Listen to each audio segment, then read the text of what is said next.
Vamos a mirar la palabra en esta mañana, porque hoy tenemos que participar de la cena también del Señor, recordando a nuestro Salvador y su obra en la cruz. Evangelio según San Marcos, capítulo 16.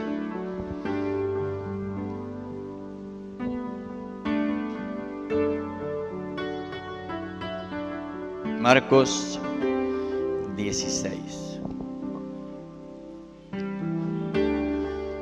Cuando pasó el sábado, María Magdalena, María la madre de Jacobo y Salomé compraron especias aromáticas para ir a ungirlo. Se está refiriendo a Jesús que estaba en la tumba. Muy de mañana, el primer día de la semana, vinieron al sepulcro recién salido el sol.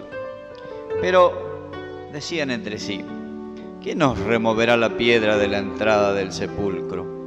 Pero cuando miraron, vieron removida la piedra, aunque era muy grande. Y cuando entraron en el sepulcro, vieron a un joven sentado al lado derecho, cubierto de una larga ropa blanca, y se asustaron. Pero él les dijo: no se asusten, buscan a Jesús Nazareno, el que fue crucificado. Ha resucitado, no está aquí. Miren el lugar en donde lo pusieron. Pero vayan, digan a los discípulos y a Pedro que él va delante de ustedes a Galilea. Allí lo veréis como les dijo. Ellas salieron huyendo del sepulcro porque les había entrado temblor y espanto, y no dijeron nada a nadie porque tenían miedo. Qué relato tan extraordinario, tan impactante, tan realmente emotivo, el tema de la resurrección del Señor Jesucristo. Qué bendición verles. Martín está un poquito ajeno de la realidad, parece que no sabe que hace frío. Venimos abrigados, viene. Qué bendición, poder disfrutar así. Bueno, seguimos. Pasó el sábado. El sábado el judío no hacía nada, por lo que venía ya del tiempo de la ley. Entonces, pasó, obviamente cuando terminó el sábado, el tiempo en que no se puede hacer nada, ya empezaba a oscurecer. Y entonces esperaron al otro día, el domingo, y fueron muy, muy temprano, dice muy de mañana. Recién salido el sol. Lindo ejemplo, ¿no? Que a veces a nosotros nos cuesta llegar al culto a las 10 de la mañana y estas se fueron recién salido el sol. Y era temprano porque no era temporada sí, frío hacía, pero era tempranito. Y fueron al sepulcro recién salido el sol. Entonces ella estaba preocupada, decía: ¿quién nos va a correr esa piedra? ¿Se acuerdan que Pilato mandó poner una piedra para que no robaran los discípulos el cuerpo de Jesús y después mintieran diciéndole a la gente que había resucitado? Entonces, por pedido de los sacerdotes, le puso una piedra. Y ¿cómo vamos a moverla? Pero resulta que cuando llegaron, vieron que la piedra ya estaba removida, o sea, era hacía como de puerta, estaba corrida. Y entonces, ¿qué habrá pasado? Pero cuando entraron, vieron a un joven sentado al lado derecho, cubierto de una larga ropa blanca, y se asustaron. Ustedes saben que hay otro relato en otro evangelio que no contradice a este, sino que fue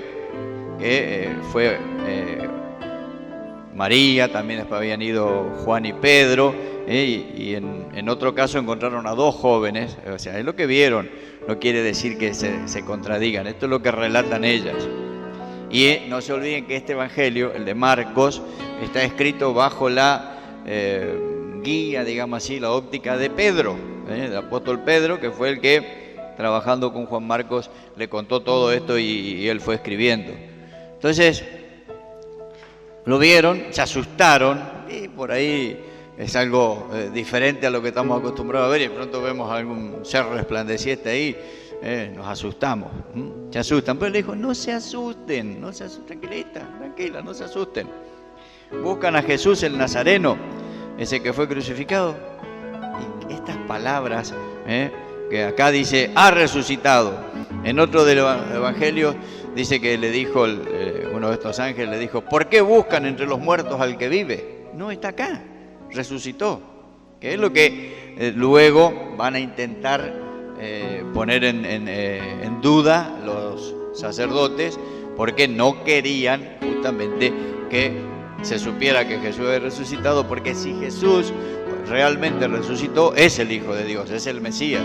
Entonces ellos inventaron una historia que muchos la creyeron, pero la realidad es que Jesús había resucitado. Miren el lugar donde estaba. Y acá viene lo que yo quiero compartir esta mañana. Pero vayan, dice, digan a sus discípulos. Lo más lógico, lo más atinado en ese momento es que estas mujeres vayan y le digan a los discípulos, que eran los seguidores directos de Jesús, Jesús ha resucitado. Pero, notablemente, este ser resplandeciente, este ángel le dice, y a Pedro. Y si Pedro era uno de los 11 que quedaban, Judas ya se había ahorcado. Y a Pedro, que él va delante de ustedes a Galilea, allí lo verán. Fíjense que el primer encuentro no iba a ser allí, en Jerusalén, donde había resucitado, sino tenían que irse para el norte, allí donde también comenzó el ministerio del Señor Jesús. Bueno, ellas se fueron huyendo, asustadas. Pero acá dice que no le dijeron nada a nadie. Ahí, por ahí, seguramente en el momento no habrán dicho, porque luego vamos a ver que sí, ellas comparten lo de la resurrección de Jesús. Entonces, en otra traducción dice, vayan a decir a los discípulos, y en especial a Pedro, que él se les adelanta camino de Galilea, allá lo verán tal como es, como él les dijo. En especial a Pedro, en especial a Pedro. Ahora, qué frase tan extraordinaria, lo que dice esas palabras, el cuidado que el Señor tiene sobre las personas en particular. Cuánta profundidad, cuánto amor. No fueron para Juan, uno diría, Juan era el discípulo no preferido de Jesús, porque Jesús no tenía preferidos, él los quería todos, pero él se sentía preferido, él se sentía amado. De hecho, era el más, se cree que era el más joven, llamado el discípulo amado. Tampoco fue para Tomás, el que después va a manifestar sus dudas. Entonces, como diciendo, vaya, díganle a Tomás, ese que duda. No, ni para Juan, ni para Tomás, ni para alguno de los otros tantos que había, los otros que formaban los 11. Pero ¿por qué dijo a Pedro? ¿Y por qué se menciona solo en este Evangelio de Marcos? Ustedes saben y todos sabemos que todos fallaron. El que primero falló fue Judas, porque lo traicionó. Pero los otros 11 también fallaron, porque cuando leemos la historia vemos que todos huyeron. Se asustaron cuando Jesús fue tomado preso allí en el huerto de Getsemaní. Todos huyeron. Con la diferencia de que Juan huyó también, medio escondido, pero fue y se metió en el lugar donde lo iban a juzgar al Señor. Dice la Escritura que Juan era conocido del sumo sacerdote. No que él lo conocía al sumo sacerdote, porque cualquiera conoce al gobernador, cualquiera conoce al jefe. El asunto es que el jefe te conozca a vos. Eso, sí, fulano, sí, ya sé quién es. Bueno, Juan era conocido del sumo sacerdote, por lo tanto pudo entrar. Y como Pedro andaba cerca, le dijo, vení conmigo. Y entraron los dos. Pero todos huyeron, pero Pedro fue el que lo negó. Y los otros no lo negaron porque no tuvieron oportunidad, porque estaban escondidos. Ahora, Pedro ya había sido advertido por el Señor. Ustedes se acuerdan que Jesús vino y dijo, Satanás os ha pedido para zarandearos como a trigo. Muchos al leer ese pasaje creen que Jesús lo que dijo es que Pedro había sido pedido por el diablo para ponerlo en el colador a ver si caía. No. Jesús le dice a todos, Satanás pidió por todos ustedes para zarandearlo como se zarandea el trigo. Y ahí sí se dirige en forma particular a Pedro y dice, pero yo he rogado por vos que tu fe no falle. ¿Por qué? Y porque el Señor sabía lo que había en Pedro. Pero él mismo ahí agrade, pero después cuando vuelvas, confirma a tus hermanos. Pero él era, y fíjense que fue el único que le dijo a Jesús, aunque estos te fallen o te nieguen, yo no te voy a negar. El pez por la boca muere. Si se hubiera callado, capaz no pasaba lo que pasó. Pero él quiso mostrar que podía ser más que los otros, que era más que los otros. Y tengamos cuidado, porque Pablo nos va a decir más adelante en una de sus cartas, el que cree hasta el fin y me mire no caiga. El que empieza a alabarse a sí mismo, a decir, bueno, sí, estos no cumplen, pero yo cumplo. Estos no hacen las cosas bien, pero yo sí las hago. Yo no le fallo al Señor. Ese es el que primero se va a caer, porque cree que porque está bien estar firme y está bien saber que estamos firmes, pero siempre y cuando esa firmeza esté en la roca, en Cristo, y no creer que estoy firme porque tengo buena doctrina, porque soy fiel en participar en las reuniones, porque hago esto. No, mi firmeza no está basada en lo que yo soy, lo que yo hago, sino en Cristo. Y Pedro creía que no, él fue el que cuando fue advertido hizo una declaración de fidelidad, donde hasta se comparaba con los demás. Él se comprometió a no fallarle al Señor. Eso no está mal, tenemos que comprometernos con el Señor. Pero, como dice Pablo en Filipenses 4:13, todo lo puedo en Cristo que me fortalece. Porque nuestra confianza, nuestra firmeza está en Él, basada en Cristo. Por eso Jesús cuando termina el Sermón del Monte, hace una conclusión, dice, al que me escucha y no me obedece, le voy a comparar como el que construye sobre la arena, que no va a soportar ningún tipo de viento, tempestad. Pero el que me escucha y me obedece es el que se afirma sobre la roca. ¿Y dónde está la seguridad? En la roca. Porque el que está sobre la arena se puede plantar bien firme, pero igual se va a ir porque la arena no lo va a poder soportar. En cambio, el que se planta sobre Cristo, la roca, está seguro, tiene un buen cimiento. Y él fue el que lo negó. Y lo negó primero, lo negó entre 3 personas, pero primero ante una criada.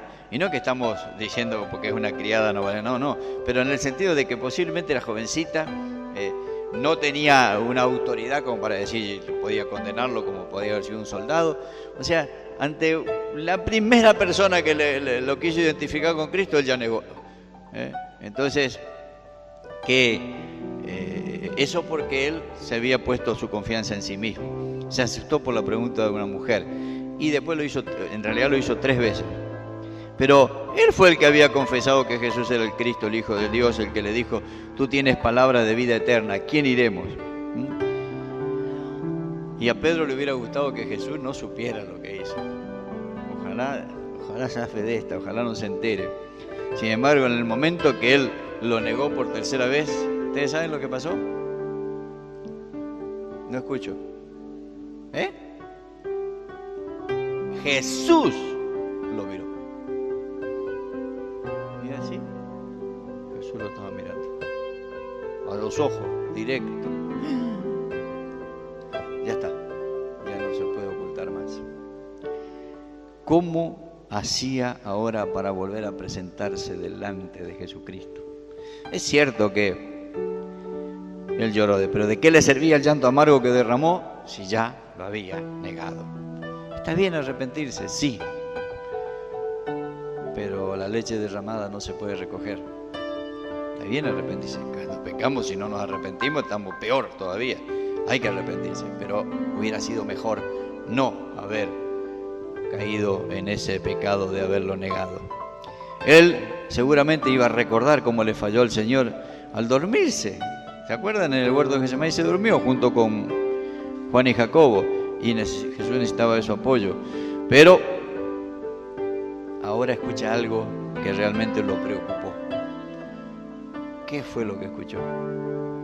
Que Jesús había resucitado. Una noticia que tenía que haber sido para ponerse a bailar.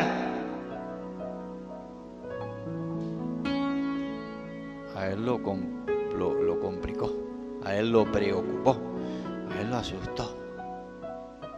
¿Y ahora qué? ¿Y ahora qué? ¿Yo? ¿Volver a verlo? ¿Hablar con él? Sobre que me vea me va a decir, ¿viste que te dije que me ibas a negar? Yo sabía que vos me ibas a fallar. Salí de acá, con vos no puedo confiar. No te puedo tener entre mis apóstoles, entre mis discípulos. Eso todo pasó por la cabeza de Pedro. Porque Jesús resucitó. Sentimiento. Tenía la alegría de la resurrección, pero la tristeza. La victoria de que Cristo realmente había resucitado y la tremenda vergüenza. Tenía una ansiedad por el reencuentro, porque obviamente estaban los 11 con una ansiedad, un deseo, un anhelo de encontrarse con Jesús, el mismo que deberíamos tener nosotros pensando en el regreso del Señor. Pero al mismo tiempo, según el estado en que estemos, podemos tener miedo del reencuentro con el Señor. Y Pedro tenía miedo. Yo no tenía miedo. Si Jesús actuaba, y aunque ellos bastante habían empezado a conocer el carácter del Señor, no lo conocían del todo. Recién empezaron a ampliar su visión cuando vino el Espíritu Santo a morar en ellos. Entonces, normalmente nosotros juzgamos las reacciones de los demás conforme a lo que nosotros hacemos. Y entonces Pedro habrá dicho, si yo lo negué por cobarde, ¿qué me puede pasar cuando lo encuentre a él? Él va a actuar igual que yo y me va a decir, si te dejo quedate pero calladito. Son 11, vos sos el número 11, ahí al final te quedamos.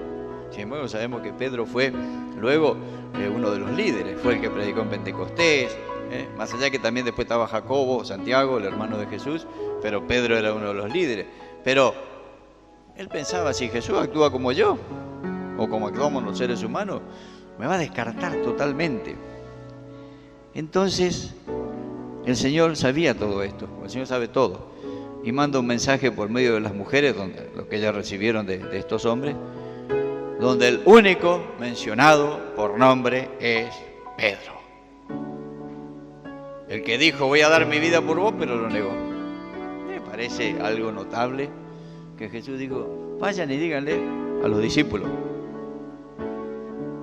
Y en especial a Pedro. ¡Wow! Notablemente está en el único evangelio mencionado eso. ¿Y saben por qué? Porque él dictó este evangelio. Y porque a él le impactó eso. Y porque él no pudo dejar de mencionar eso. Porque ahí se ve el corazón del Señor Jesús.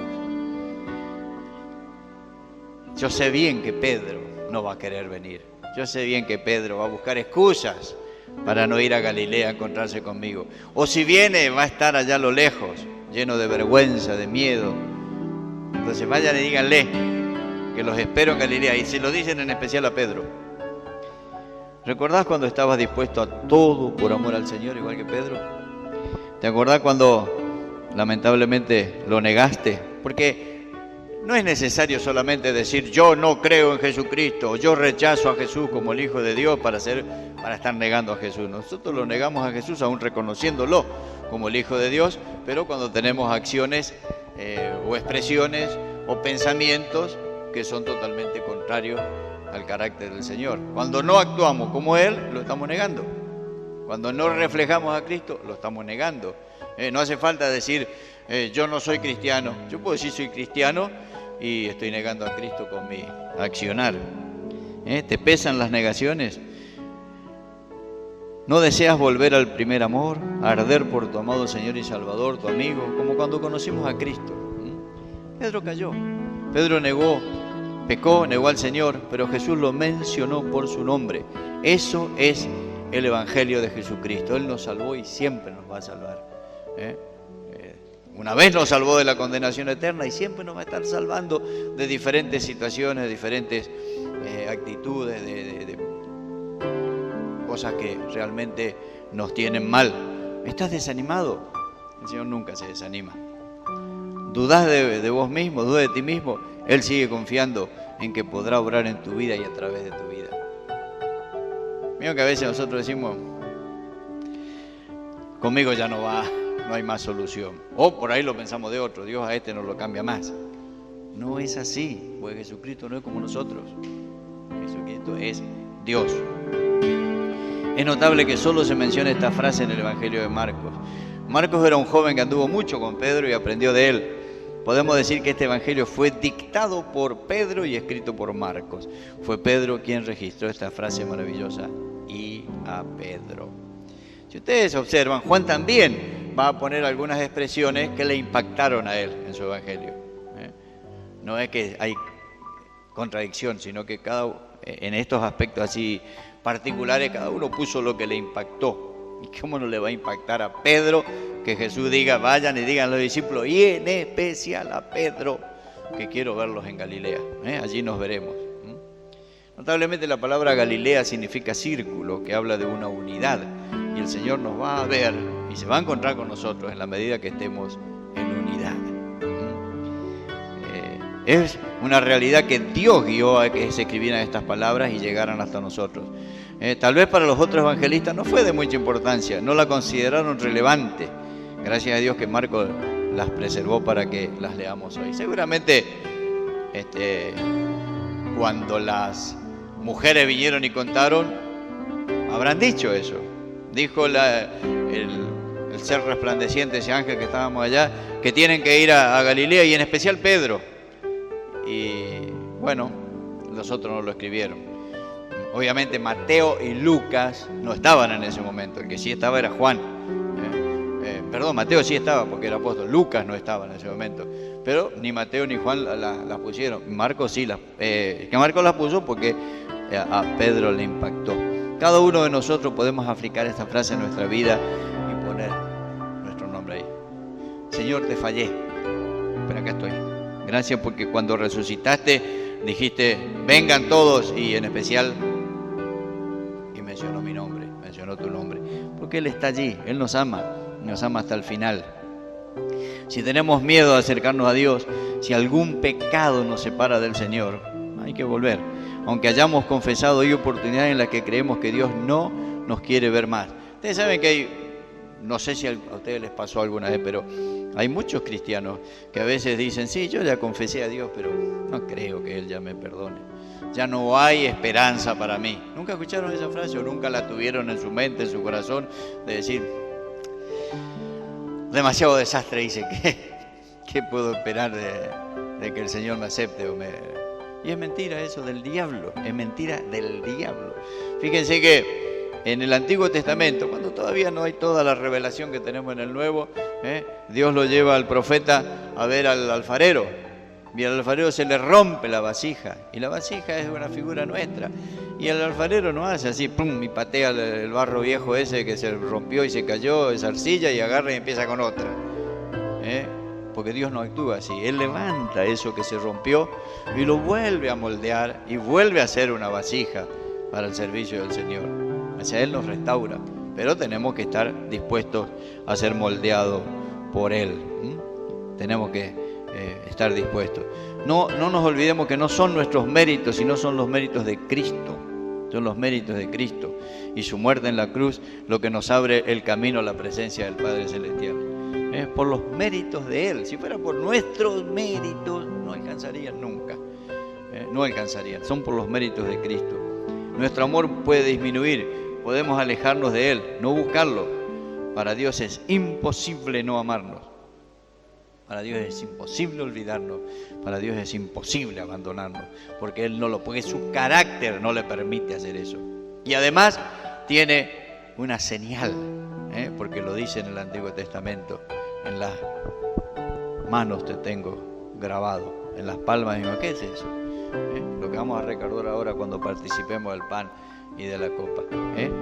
Cristo fue clavado por nosotros. Y ahí estamos cuando nosotros andamos mal, es como si Él mirara y dijera nuestro nombre. Esto di por vos. Y si viene el diablo, porque va el diablo, Apocalipsis 12 nos cuenta proféticamente cuando Satanás va a ser echado fuera, y ahí dice el acusador de nuestros hermanos, Él nos acusa, y cuando Él nos acusa, Jesús le dice, ¿a quién estás acusando? ¿A este que está anotado acá? Ni se te ocurra, yo di mi sangre por Él, así que no me vengas a acusar. Yo garantizo su vida. Ese es nuestro Señor.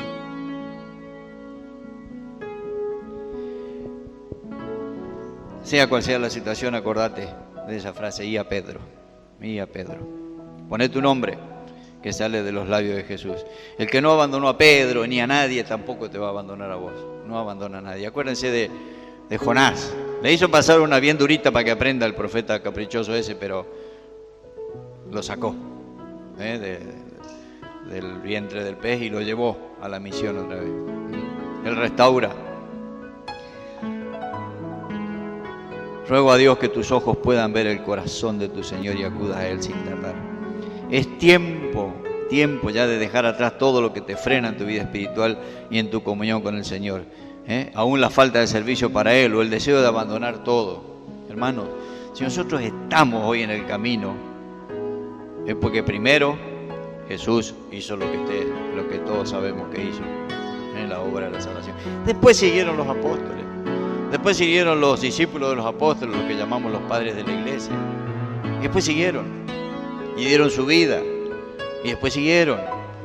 Y el evangelio creció en el viejo mundo. Y después vinieron a América, al nuevo mundo. Y después llegó a nosotros. Y ahora está en nosotros, con nosotros. Si nosotros abandonamos, ¿cómo sabrán los otros? ¿Cómo otros conocerán el evangelio? ¿Cómo se extenderá el reino? No es tiempo de dejar. Además hay que prepararse para servir al Señor. Hay mucho campo para sembrar y mucha cosecha para levantar. ¿Qué vamos a hacer nosotros? ¿Vamos a dejar solo a otro? Es mi responsabilidad.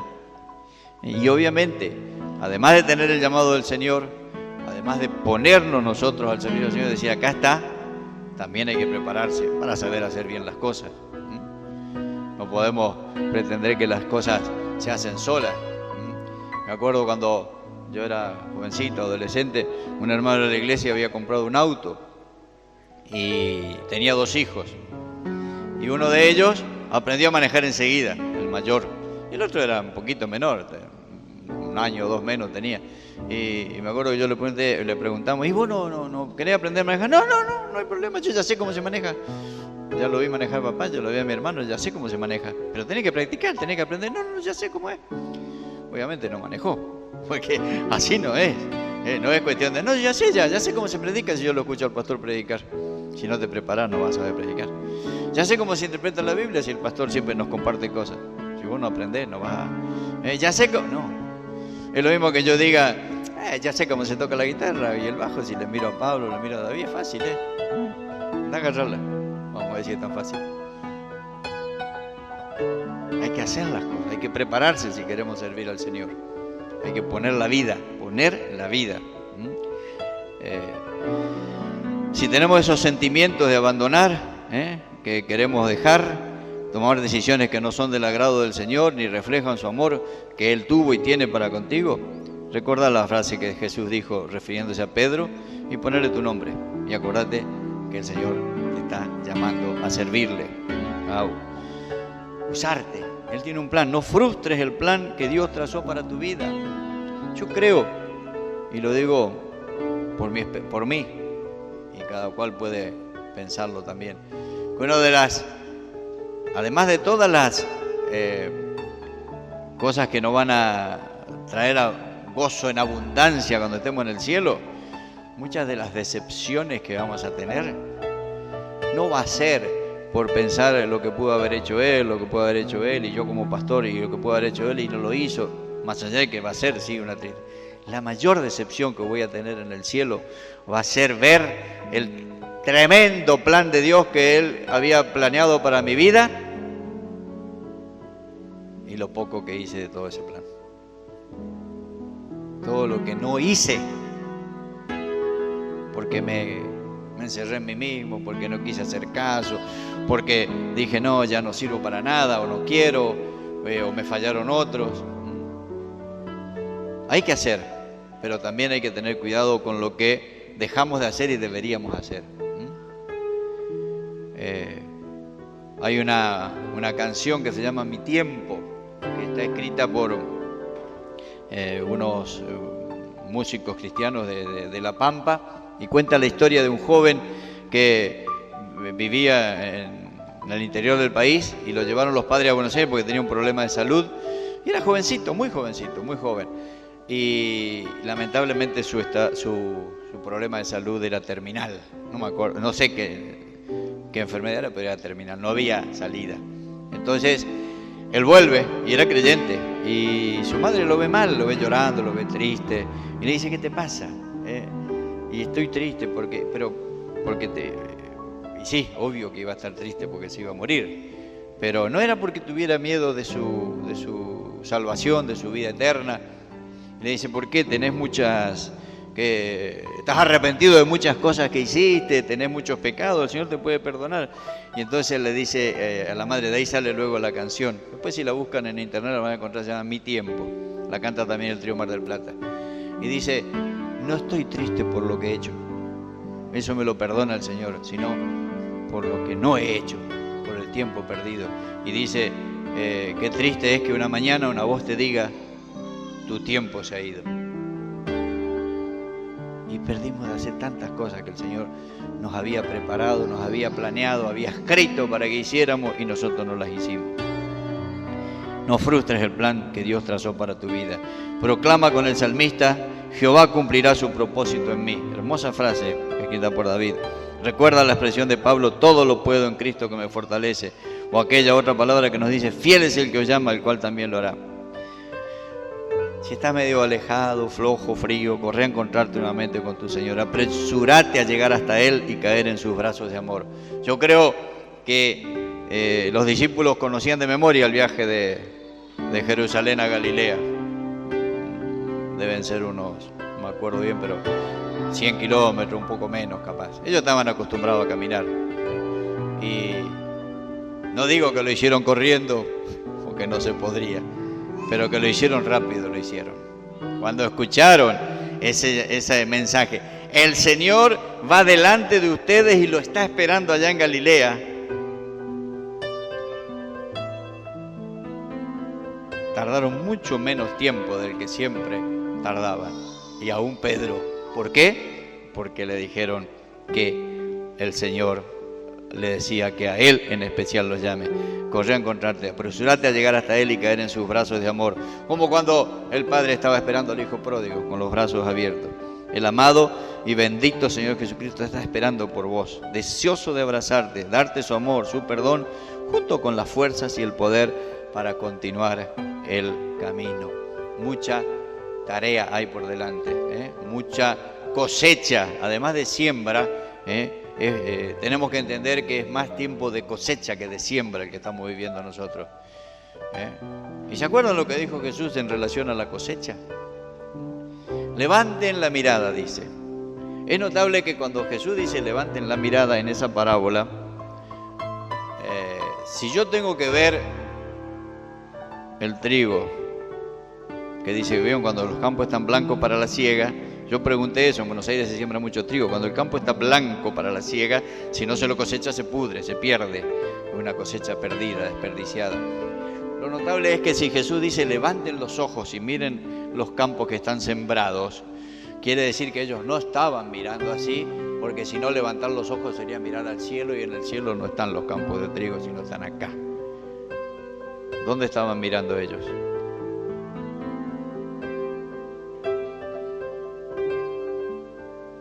Estaba muy abajo, porque si Jesús le dice levanten los ojos, es porque ellos estaban mirando. Y eso es más o menos como decir: ustedes se están mirando mucho a ustedes mismos, están mirando solo lo que ustedes tienen, el piso que están pisando, lo que les pertenece a ustedes, su dinero, su trabajo, su tiempo, sus talentos, su familia, que no está mal mirar eso, pero están poniendo mal la mirada. Enfóquenla en el camino, en el campo, porque hay una cosecha grande, una cosecha grande. Hoy hay muchas congregaciones que están cosechando, y nosotros hemos sembrado 30 años acá, y hemos mandado ya sembradores y cosechadores a otros barrios. Tenemos otras congregaciones por ahí que están cosechando. Tenemos que cosechar, hermano, tenemos que salir a cosechar, a levantar esa cosecha que está esperándonos. Este es el tiempo para renovar tu pacto y tu compromiso con el Señor.